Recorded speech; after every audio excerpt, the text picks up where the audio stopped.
Oi, pessoal, vamos então dar continuidade às funções da literatura. A gente já vai entrar hoje na quarta função, e são 5.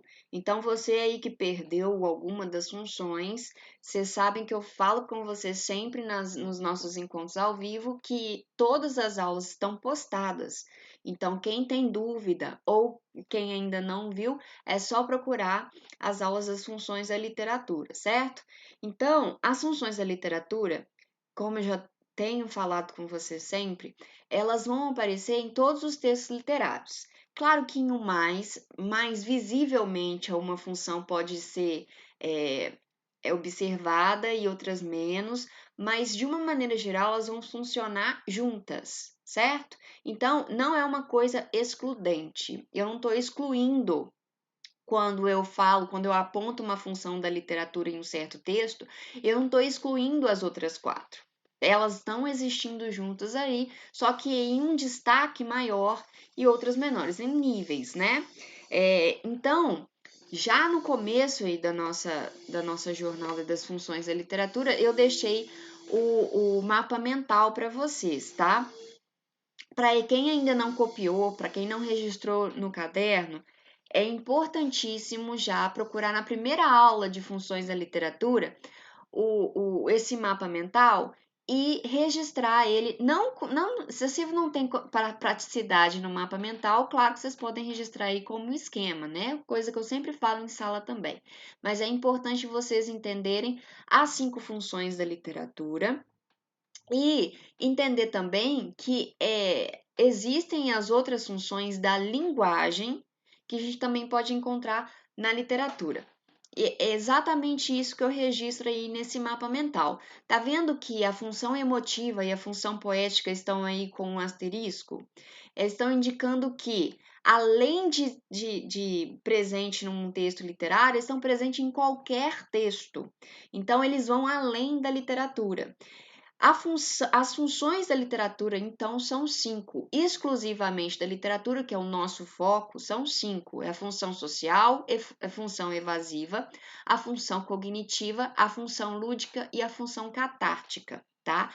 Então, essas 5 são exclusivas da literatura. A função emotiva e a função poética estão presentes em textos literários, mas elas não são exclusivas da literatura. Deu para entender?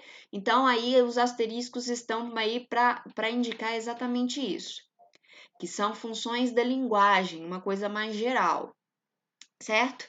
Então, a gente passou por todas as funções até agora, são 3 funções que a gente já viu, hoje a gente vai ver a quarta. A gente falou da função social, que é o engajamento da literatura em questões sociais, políticas, da época em que estão inseridas aí as manifestações literárias. Que ao longo do tempo vai se tornar muito importante até para uma denúncia, para uma crítica social, para a gente entender como que se comportava a sociedade daquele texto literário, certo? Então, por exemplo, eu uso o texto do Machado de Assis, com que ele vai criticar a sociedade, para entender como era a sociedade do século XIX, que é a sociedade em que estão inseridos aí os textos de Machado de Assis. E assim vai. Eu posso usar a literatura como uma crítica às questões sociais aí que estão perturbando a sociedade. Isso a gente vai ver demais, por exemplo, em literatura regional, principalmente do Nordeste, em que a gente tem aí a denúncia do descaso aí com as famílias da seca, do sertão.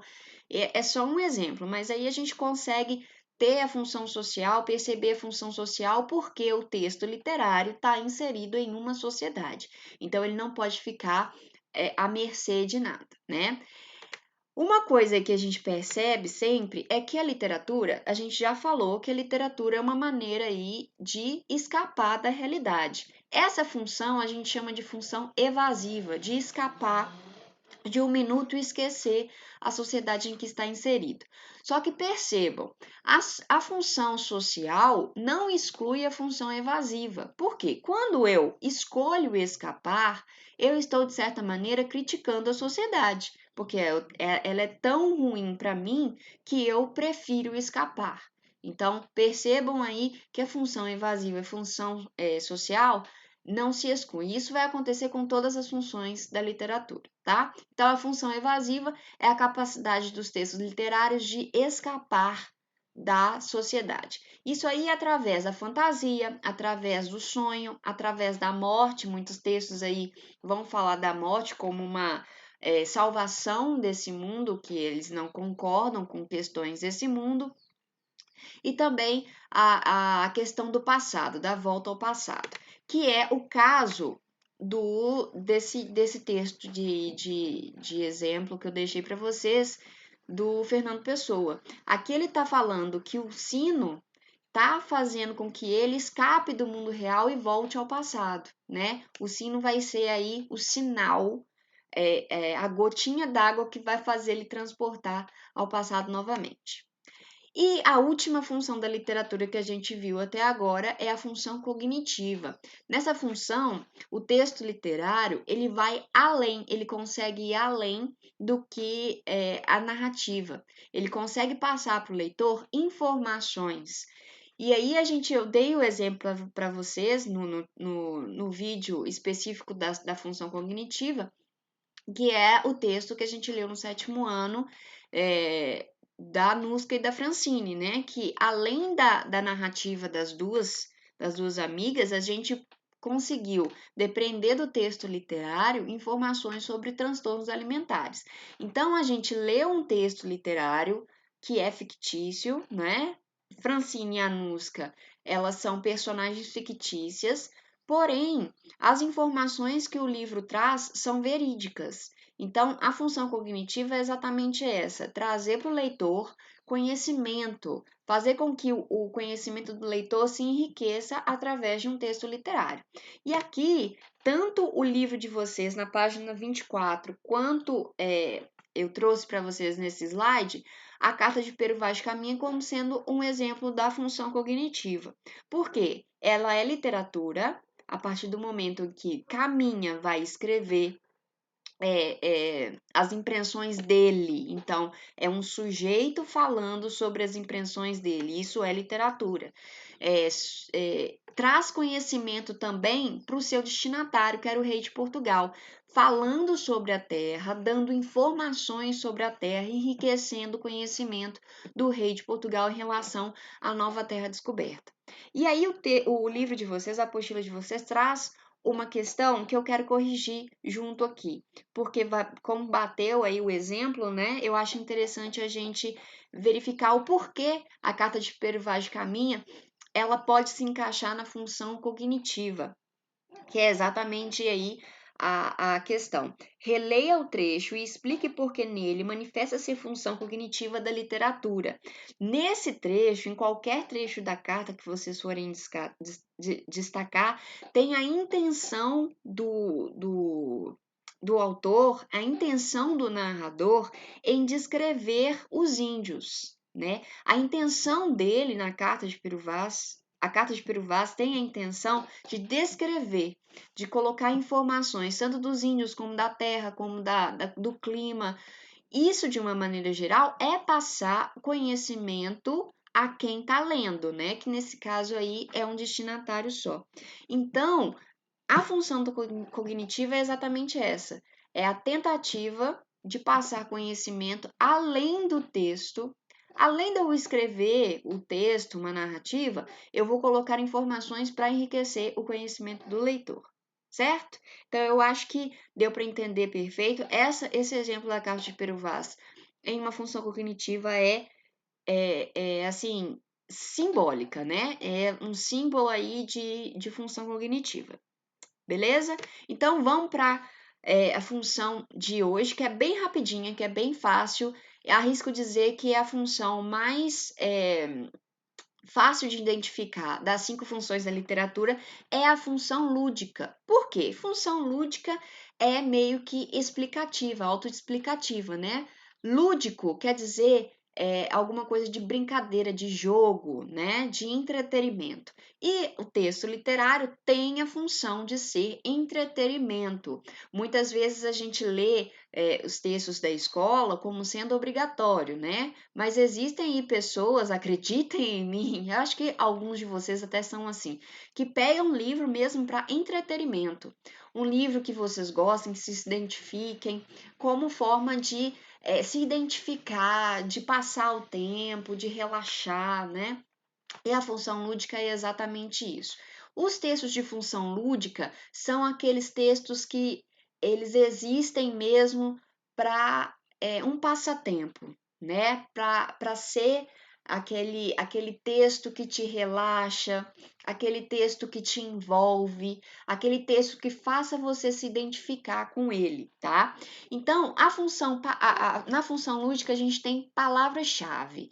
Toda vez que a gente fala de função lúdica na literatura, a gente fala de entretenimento, de relaxamento, de envolvimento. Tá aí registrado para vocês. Palavras-chave: entreter, relaxar, envolver. A literatura pode ter também a função de simplesmente entreter o leitor, ou seja, divertir e proporcionar algum tipo de prazer, como relaxamento e diversão. Existem pessoas também que conseguem entender essa função lúdica em todo e qualquer texto, tá? Eles conseguem pegar a essência do texto e se identificar. É exatamente essa a intenção de uma indicação de leitura, né? Que algumas pessoas se identifiquem, algumas pessoas consigam tirar proveito de entretenimento também daquela leitura, além de conhecimento da função cognitiva, além de conseguir escapar da realidade, que é a função evasiva, e também da função social, que a gente consegue entender que o autor está inserido em uma sociedade. Tá vendo que é uma teia, que tudo aí se encaixa e se constrói nas 5 funções da literatura? Essa é a função mais básica da literatura, pois, na realidade, o leitor sempre está em busca de textos literários que possam envolvê-lo, ou seja, prendê-lo, né? Esse aí é a identificação. A função lúdica, ela vem também de toda e qualquer arte, né? Toda arte, ela tem essa função lúdica, porque a arte é uma maneira de relaxamento, de entretenimento, certo? E nesse envolvimento do leitor com o texto literário, que a gente vai partir para a última função no vídeo que vem, que é a função ligada à catarse. A gente já falou de catarse. A última função da literatura, que a gente vai ver logo em seguida, ela é a função catática ligada à catarse, né? Então, esse envolvimento, essa identificação é ligada também à catarse que a gente vai rever na aula que vem, tá? Mas antes disso, eu deixei o mesmo texto que vocês têm aí a partir da página 24 no livro de vocês, eu deixei de exemplo aqui no slide também. Nesse texto, Sexa, do Luiz Fernando Veríssimo, ele é uma crônica, porque é uma maneira de colocar um conteúdo aí do dia a dia em um texto literário, por isso ele é considerado uma crônica. E é uma crônica narrativa, né? Porque existem aí elementos da narrativa, né? Essa crônica ela é composta só por diálogo. Então ele tem já essa maneira de brincar, porque quanto mais o texto é corriqueiro para a gente, mais fácil identificar essa função lúdica, porque a função lúdica tem muito a ver com o nosso dia a dia, com nossa identificação, né? Então, dei uma lidinha no texto aí, porque eu acho interessante, e a apostila de vocês traz uma coisa importante. Dá uma grifadinha aí também na página 24, antes do texto Sexa. Nesse sentido, uma obra literária lúdica se caracteriza ora pela manifestação do humor, ora pela associação inusitada de arranjos sonoros ou visuais. Aí tem outra coisa importante que a literatura consegue atingir com os recursos que ela tem. E aí a função lúdica consegue ser identificada facilmente. Os recursos literários que a gente já viu, né? Além do sentido literal, a gente tem o sentido figurado, né? E aí é muito interessante porque, brincando com o significado da palavra, a gente consegue construir humor. E quanto mais humor tem, mais identificação, mais entretenimento, mais função lúdica a gente identifica nesse texto. Então, veja bem, os recursos de sentido conotativo, de sentido figurado que o texto literário consegue aplicar, ele vai funcionar num texto para a criação de humor, muitas vezes. E quanto mais o texto for humorístico, mais tem a função lúdica nesse texto, certo? Então é assim, esse texto do sexagenário, do Sexa, do Luiz Fernando Veríssimo, ele é assim a partir da página 24 que vocês têm também.